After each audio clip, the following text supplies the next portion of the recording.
తెలుగు సినిమాకి గ్లామర్ పాఠాలు నేర్పిన హీరోయిన్ శ్రీదేవి చాలా కాలం తర్వాత ఇంగ్లీష్ తో ప్రేక్షకుల ముందుకొస్తోంది.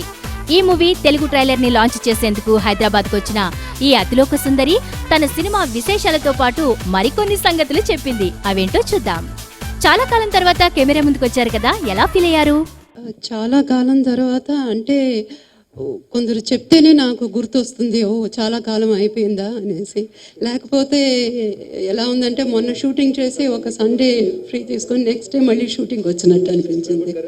So I never felt any gap in between. మీ అమ్మాయిని హీరోయిన్ ఎప్పుడు చేస్తున్నారు? ఇప్పుడే నేనే న్యూ కమర్ లాగా చాలా కాలం తర్వాత యాక్ట్ చేస్తున్నాను. సో వాళ్ళ గురించి మాట్లాడటం చాలా ఎర్లీ అనుకో. ఈ సినిమాలో క్యారెక్టర్ ఎలా వచ్చింది? మా ఆయన బోని కపూర్ గారు, గౌరీ బాల్కి గారు ఫ్రెండ్స్. ఈ సబ్జెక్ట్ గురించి చెప్పినప్పుడు బాల్కి గారి వైఫ్ గౌరీ గారు ఈ సబ్జెక్ట్ రాశారని చెప్పారు. ఈ సబ్జెక్ట్ వినగానే నాకు ఎంతో చాలా బాగా అనిపించింది. ఆవిడ డైరెక్టర్ గౌరీ గారిని నేను మొట్టమొదటిసారి చూడగానే I fell in love with her.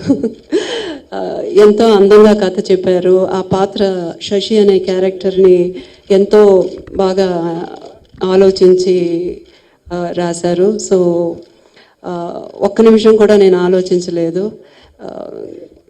ఈ పిక్చర్ నాకు సరైన పిక్చర్ అని నేను సైన్ చేశాను. దానికి నాకు అవకాశం ఇచ్చినందుకు బాల్కి గారికి, డైరెక్టర్ గౌరీ గారికి నేను ఎంతో రుణపడి ఉన్నాను. ఇకపై ఫాస్ట్గా సినిమాలు చేస్తారా? తప్పకుండా పిక్చర్ చేస్తాను, కానీ అది నాకు నచ్చిన పాత్రగా నచ్చిన పిక్చర్గా ఉంటే తప్పకుండా నేను చేస్తాను. ఇయర్లీ ఒక 5-6 పిక్చర్స్ కూడా చేస్తాను. జగదేక వీరుడు అతిలోక సుందరి రీమేక్ లో జాహ్నవిని పరిచయం చేస్తున్నారా? ఏమండి, మొదట నా పిక్చర్ చూడండి, ఆ తర్వాత మన పిల్లల గురించి మాట్లాడండి. రాజశ్రీ తెలుగు నుండి ఈ రిపోర్ట్ అందిస్తున్నది కెమెరా పర్సన్ రాధాకృష్ణతో కుమార్.